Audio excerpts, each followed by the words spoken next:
Did Jerry Jones trade away the best chance he had at getting back to another Super Bowl in his lifetime? We're going to talk about that and a lot more right now on Offside Sports.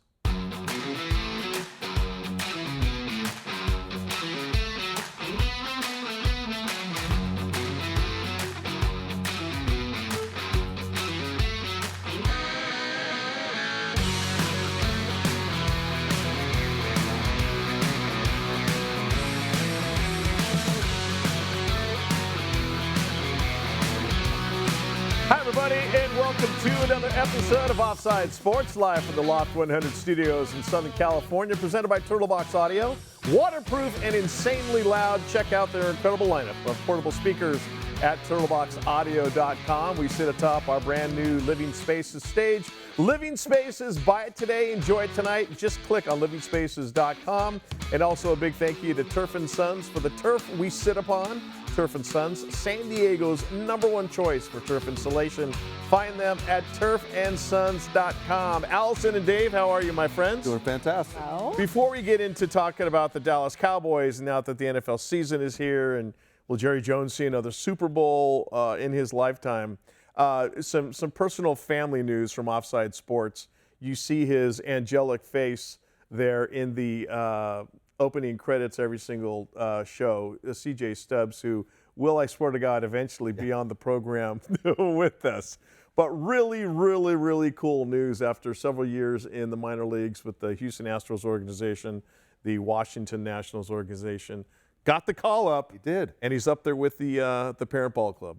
That's incredible. Awesome. It is so hard to become a Major League Baseball player, and the fact that he did it, I was so proud of him. And I immediately went to my phone to text him congratulations. Yeah. And I don't even have his number on my phone.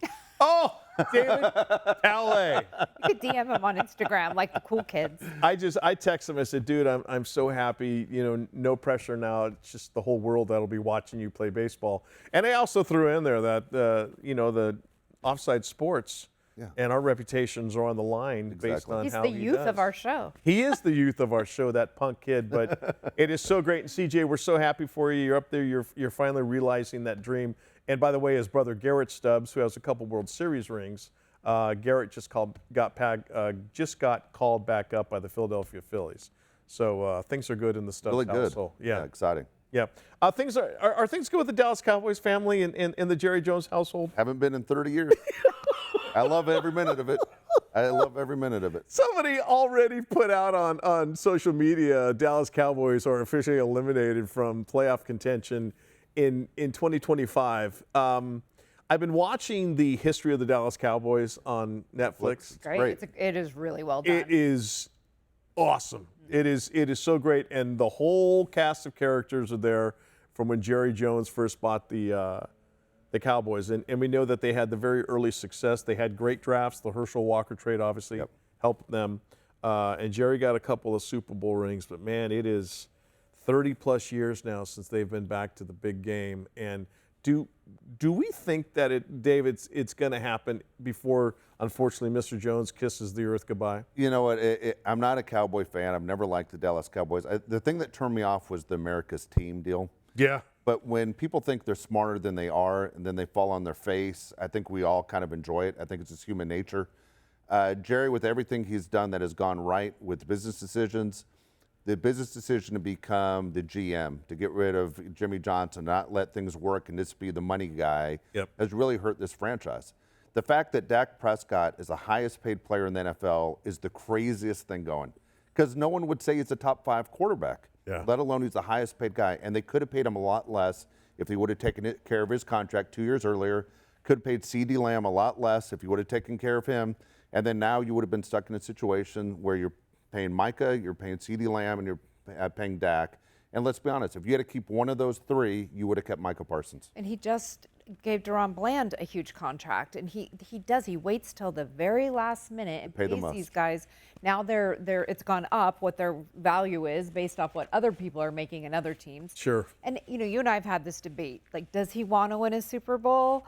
I believe it's all he cares about, honestly. I do not think. You don't. What do you think he's in it for? Why isn't Micah Parsons still on the team then? Because financially he messed up the books. He's in it for being the #1 most valuable franchise in sports. Which he is. Which he is.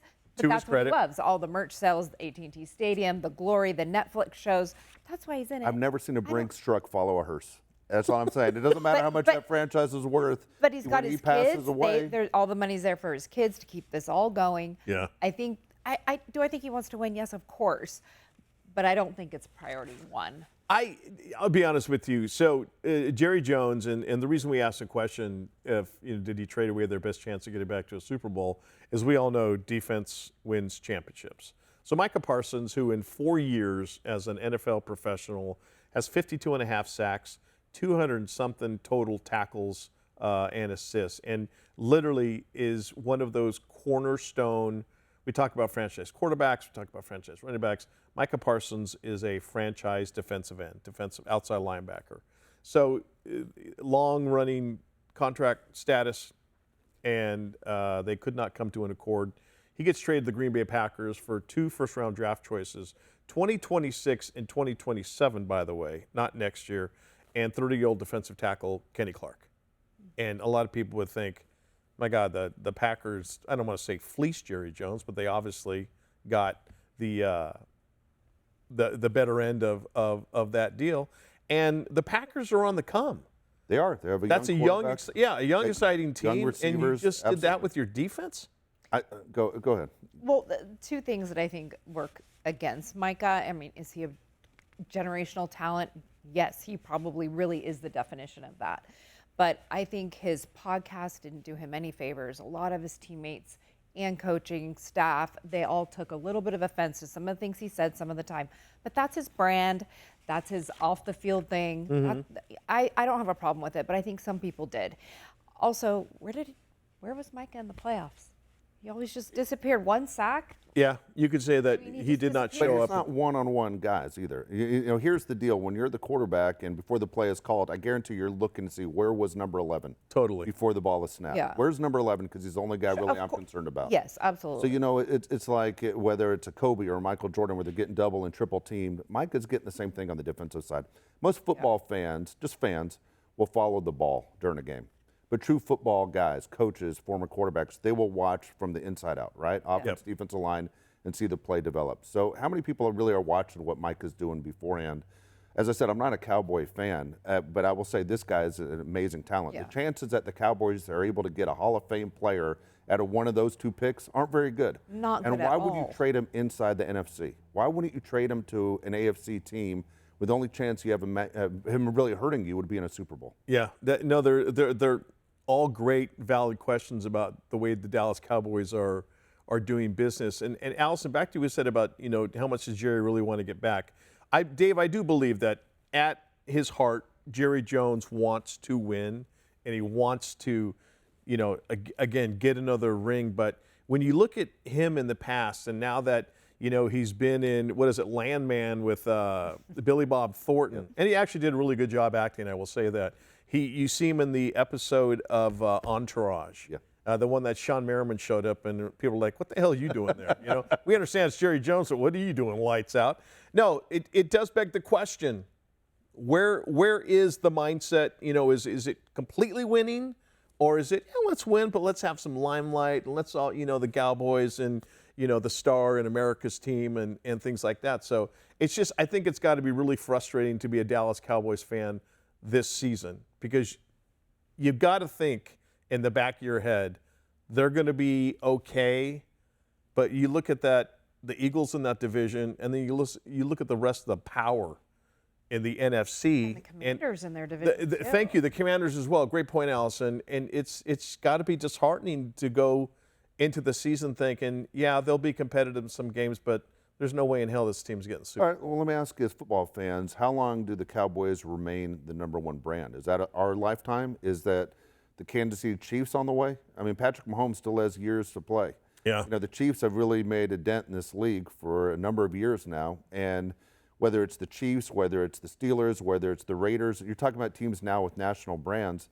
There aren't a lot of national brands out there. The fact that the Cowboys are able to pull this off out of Dallas, not out of New York or LA, is pretty incredible as it is. I think as long as the Cowboys have the large Hispanic following that they do, much like the Raiders do, as far as the NFL is concerned, I think that they will be that #1 valuated sports franchise in the world. And the fact that it's the Cowboys before it's any sort of international soccer team or something like that completely still blows me away.